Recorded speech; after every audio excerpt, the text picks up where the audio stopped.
We have a Mesh Shield nerf, a Healing Beam nerf, an XP54 nerf, a Light Sniper nerf. There are a lot of nerfs for this patch. So this is the finals Season 4 patch notes. Let's just dive into it. So obviously we have a new map, which is called Fortune Stadium, and you can just hop in and play on that map. There's also sponsor contracts. They're sponsored by Holto, Njimo, and Isolt. Then you choose one to sign up with, and then you unlock the rewards for that same sponsor, but you can only pick one. So you have to look at the rewards and see what you want and pick carefully. We do also have new World Tour ranks and improved ranked cash-out tournaments. And of course, the new weapons, the .50 Akimbo Heavy Deagles, the Pike 5.56 Medium DMR, and the M26 Matter Light Pump Shotgun. We also have alternate sights and scopes. So one of these is just an iron sight, so you can take the scope off of something like the FCAR. Another one is just like a very, very simple red dot sight. There's not much to it. And then another one is like a little bit of a scope that has like a little bit of a zoom on it. In fact, I believe it's exactly the same scope as the XP54, which as of this season now has a little bit of a zoom on it. And you can unlock these by using VRs to unlock them in the weapon customization screen. So if you go to customize your weapon, there's going to be a sights tab, and then you can unlock these. New World Tour ranks. So we're going to have Platinum and Diamond ranks in World Tour, and those are going to be before Emerald. So it's going to go like Bronze, Silver, Gold, Platinum, Diamond, and then Emerald. New ranked modes. So ranked tournaments are back. Obviously, the ranked mode this season is cash out. So we've got ranked cash out, and we'll be competing in cash out with an 8-team, 24-player tournament format. So obviously, the game mode is like 4 teams of 3. So there's going to be like 4 teams of 3 in like Group A, 4 teams of 3 in Group B, and then whoever wins that fights against each other in one match, and then that's 4 teams of 3 again, and then whoever wins that game just goes on to the final round. So it's like exactly the same as World Tour last season. However, we are now also seeding tournaments based on the strengths of each team, and your change in ranked score will be dependent on where you finish in the tournament as a whole compared to your initial seeding. So if you're like trio queuing with a full team that's all in like Ruby, and you're going up against gold players, you're probably just going to go against them in the final round because your team is going to be stronger than the gold team. And if you win that, you're still going to get the total like kind of win points for like winning the first round, winning the second round, and then winning the final round as well, instead of just winning the final round. So you're still going to get like the whole win points for it, even if you're getting seeded. This definitely sounds cool. I very much like this idea, and it very much makes it work kind of similar to like how an actual tournament would work. So this is very, very unique, and I'm interested to see how it works out. In ranked tournaments, the 10% team wipe penalties are still going to be active, and game show events such as low gravity or alien invasion or something like that are disabled to reduce randomness. So we're not going to have any events in game, but we are still going to have the 10% team wipe. In World Tour, wipe penalties are disabled and game show events are active. So there is a difference between the ranked mode and the World Tour modes, and the rule set is just a little bit different in each one.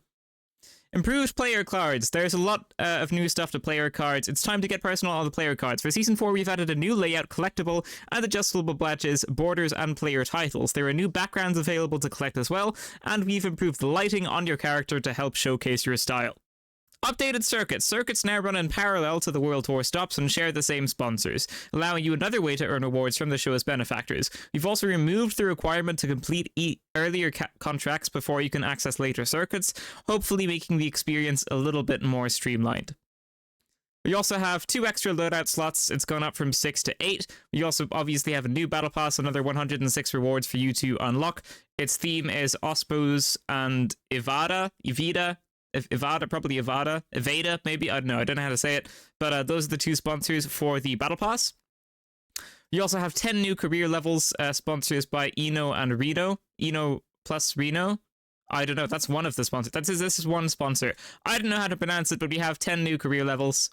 There's been some leaderboard improvements, and there's also leaderboards for Quick Crash, Terminal Attack, Banquet, and Power Shift as well. There's a new static crosshair setting. I'm 99.9% sure this was there last season. So I don't think it's actually new, but I guess it's just a reminder because maybe they didn't put it in the patch notes last season or something, but I'm pretty sure I saw this last season. But there is a new static crosshair setting that doesn't move when you're like jumping or something like that, so you might prefer that if you want. You also have facial hair customization, so there's going to be mustaches and beards and stuff like that if you want to put those on. There's also a new cash out tutorial for newer players, and there are going to be new Osprey's branded starting outfits for newer players and also veteran players as well, just so that you don't only have like one customization option when you're brand new to the game. You've still got something you can kind of switch between. And then we also have a clear set of goals and unlock activities in the main menu in order to guide new players through their first 5 rounds. Season 3 rewards are coming soon, so basically what all of this here says is that you get the rewards at the end of a ranked season. You normally get the ranked rewards at the end of the season. That isn't happening this season. We're going to get it in update 4.2. So if you're missing your Ruby skin from last season when you got to Ruby, don't worry, you're going to get it in 4.2. As for DLCs, we've got some new ones. At the launch of Season 4, we'll have 3 new DLC available at 3 different price points for you to browse through and check out. Do note that, just like last season, the Starter Pack returns as a DLC for this season as well. For anyone that doesn't know, the Starter Pack costs the same amount as the Battle Pass, but you also get all of the multi-bucks back. So if you buy the Starter Pack first, then you can just also go and buy the Battle Pass. So always very, very good to do. Right, balance changes. Here we go. This basically says that the Heavy is very, very overpowered from their data, and it has the lowest pick rate. And they basically are saying that they want the Heavy they want to bring all of the classes' pick rates in line with each other, and so they want to balance the Heavy and make it more fun to play. Anti-gravity cube. Increase radius from 6 meters to 7 meters. Increased height from 11 meters to 12 meters. Breach charge. Increased ammo from 2 to 3. Increased cooldown from 26 to 30 seconds. Data reshaper. Increased range from 15 meters to 21 meters. Increased number of charges from 2 to 3. I still don't think this is going to be enough to make people use it. Explosive mine. Decreased max damage from 140 to 120 and decreased cooldown from 30 seconds to 15 seconds, but we've also decreased the ammo count from 2 to 1. So it's got a max damage nerf, 140 to 120, less cooldown, so it's faster for you to charge up another one, and then we've also gone from 2 of them to 1 of them. Now, the devs explain that they've done this because they didn't like that you could just throw mines on an objective really, really, really quickly. They wanted you to be able to they wanted you to think about where you were placing the mines, hence the 15-second cooldown, and then they just also wanted to give it a nerf. So they didn't like that you could just lob on 2 explosive mines on a cash out, and then they'd instantly blow up if anyone went near it. They wanted you to plan out where you're actually going to put them. So that's why there's a 15-second cooldown, and that's why you only have 1 of them, and then I guess they also just wanted to nerf the damage. But 15-second cooldown isn't so bad, so these might still get used. Flashbang. Increase the max duration of the blind status effect from 4 seconds to 4.5 seconds. Increase the max duration of the max intensity of the blind status effect from 1.8 seconds to 3.5 seconds. Increase the intensity of flashes that explode close to the enemy's position. Increase the view angle of flashes, causing more intense flashes when the flash goes off by someone's side or slightly behind them. Flashbangs now only show hit indicators on the crosshair if they reach a minimum amount of intensity on a hostile target, so they're not going to give you a hit indicator if they hit yourself or your teammates, I believe. Decrease the intensity and duration of the blind status effect on teammates. Improve the leniency of hit detection on the flashbang when targeting players so that it is less likely to be blocked by small objects. And then the devs basically say the flashbang sucked, so now we've buffed it a little bit. And this definitely might be enough. There's a good few buffs there, so this might be enough to make it worthwhile. Glitch trap. Disable crosshair hit markers when the glitch trap attaches to an enemy so that it can no longer be used to detect players. Decreased ammo count from 2 to 1. Decreased cooldown from 30 seconds to 20 seconds. Jump pad. Added a small amount of variance to the jump pad so that objects cannot bounce on them indefinitely. Proximity sensors, increased radius from 10 meters to 11 meters. RPG 7, decreased damage from 140 to 100, increased reload time from 0.9 seconds to 2.15 seconds, and decreased projectile dispersion when aiming down sights from 0.3 to 0.25. So damage nerf, reload nerf, and then very, very, very small dispersion buff. And then the devs basically say, we don't want this to be a damage dealer, we want this to be an arena destroyer. I don't think people are going to use this for an arena destroyer, but I suppose we'll find out.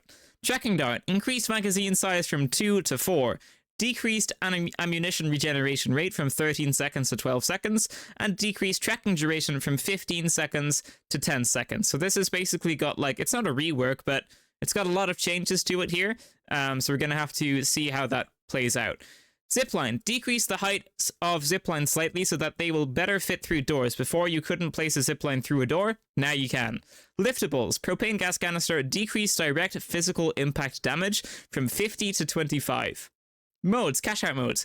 Introduce new respawn placement logic for teams that are wiped with the goal of reducing the number of third-party fights. Ranked tournaments, added ranked tournaments, disabled game show events in ranked tournaments. Increase the cash awarded per cash out in the final round from 10k to 25k, and then to win you need 50k. So you need 2 sets of 25k to win. So that's exactly the same, but they've just upped the amount of cash you get so that people that are grinding to have like the most cash on the leaderboards aren't wasting their time in the final round, because before it was actually better for people that were grinding to be on the top of the leaderboard to leave and just like play the first 2 rounds and then leave and then play the first 2 rounds, and now it's going to be beneficial for them to get 50k by playing the final round.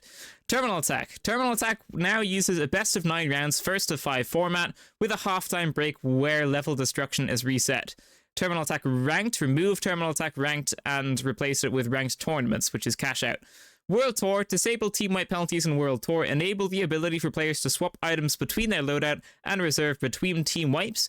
Increase the cash awarded per cash out in the final round from 10k to 25k, then it goes up to 50k, so you have to win 2 sets of 25k again. Added diamond and platinum ranks to World Tour between the gold and emerald ranks. Emerald rank is now unlocked and available to progress towards from the start of the season.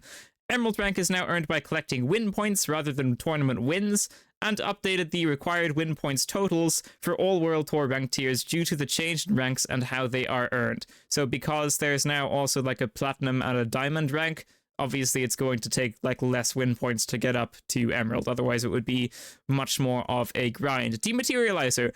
Improved targeting to reduce the amount of times the dematerializer fails to make a passageway through objects. So hopefully it's got like some extra layers on it now. That would be cool. Goo gun. Fire mode change from semi-auto to full auto. So the goo gun is now our first full auto specialization. Except the healing beam, actually. Healing beam. Decreased healing rate from 50 health per second to 40 health per second. Mesh shield. Mesh shield will now enter cooldown either when destroyed or lowered, and decreased mesh shield cooldown from 15 seconds to 12 seconds. The cooldown is only 8 seconds if the shield is undamaged when deactivated. So every time you use the mesh shield and then like unuse it again, if you press Q to use it and then you decide you don't want to use it anymore, so you press Q again, you've got an 8-second cooldown before you can pop that out again. I wasn't seeing many people use the mesh shield in general, and now you're going to be seeing even less. This is not going to be fantastic for this specialization. Weapons, 9-3R. This got a huge change to it. So, smoothed the vertical recoil to avoid having sharp jumps in intensity, which could previously cause an inconsistent feel. Updated firing animation when aiming down sights to give greater visibility. Increased fire rate from 210 to 220 RPM. Decrease bullet dispersion when firing from the hip when crouching, crouch moving, standing still, running, and in uncontrolled states such as falling or sliding. Decrease the rate at which bullet dispersion builds up over time when firing for a sustained period. Increase the bullet dispersion recovery speed from 0.45 to 0.65. So we have a higher fire rate, we've got smoothed vertical recoil, we have less bullet dispersion from the hip, and all in all, I would just say this is a very, very slight buff to this weapon. I don't think it's going to be enough to make it worthwhile, but it is very, very slight buff. AKM, decreased mag size from 36 to 32. Still going to be the best medium AR, I would imagine, so it just seems like a very random change to me, but there you go. CL40, increase max damage from 93 to 117. Decrease fire rate from 275 to 210.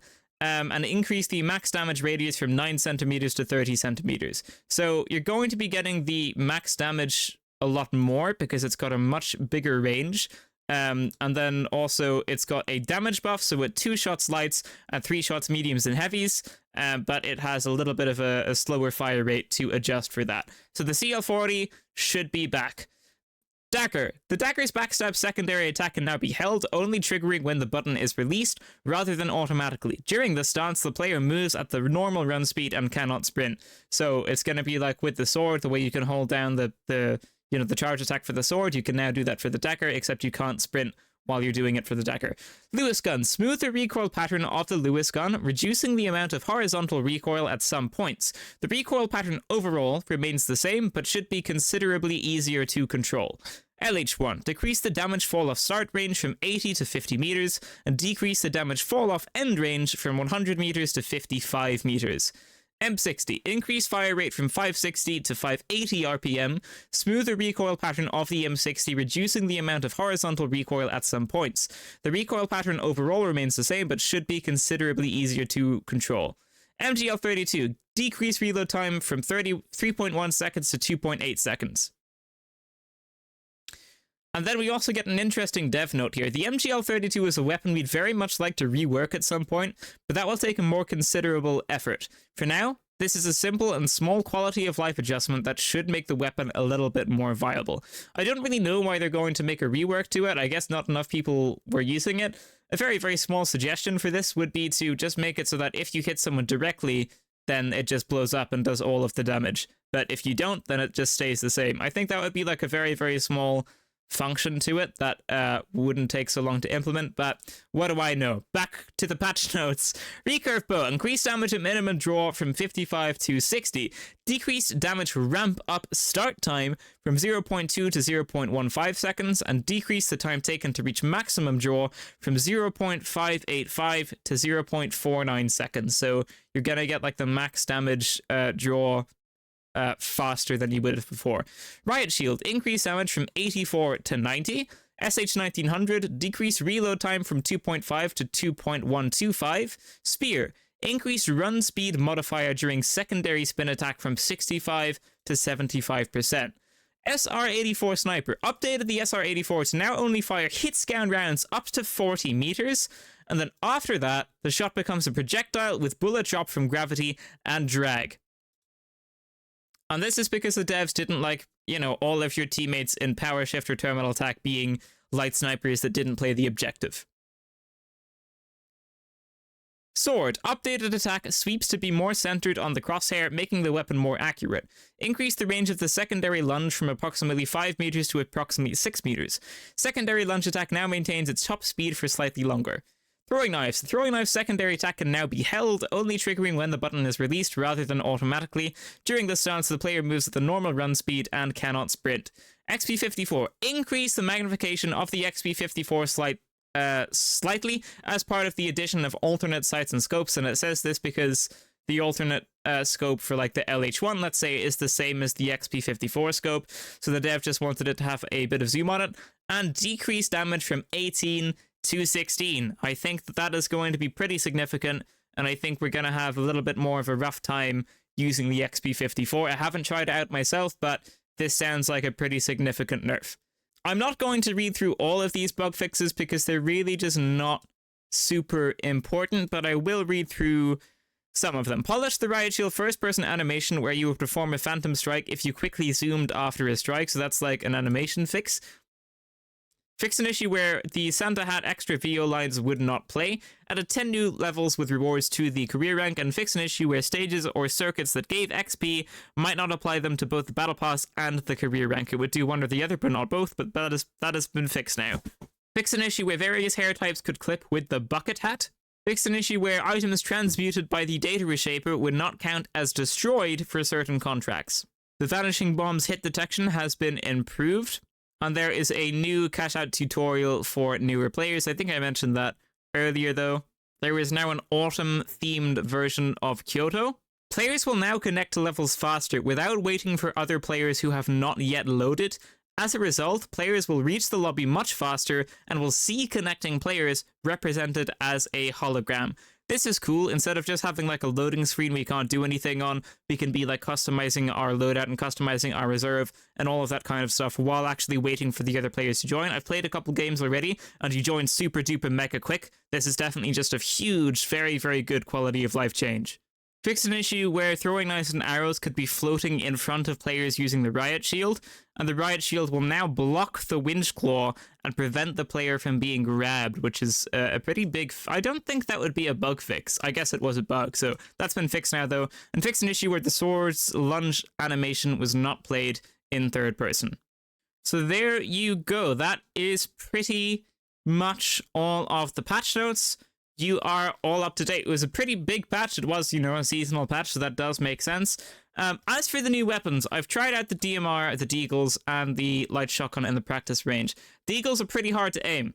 You have to be very, very, very precise with the Deagles. They seem like they're fun to use. They seem like they delete enemies, and they do. But you have to have very, very good aim to make these things work. These are basically just like the heaviest version of the revolver.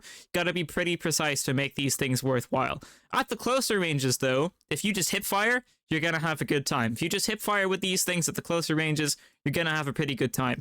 Pike 556, if you're not hitting headshots, you should be using something else. If you're hitting headshots, this is going to be a very, very good weapon. Gonna delete people pretty quickly.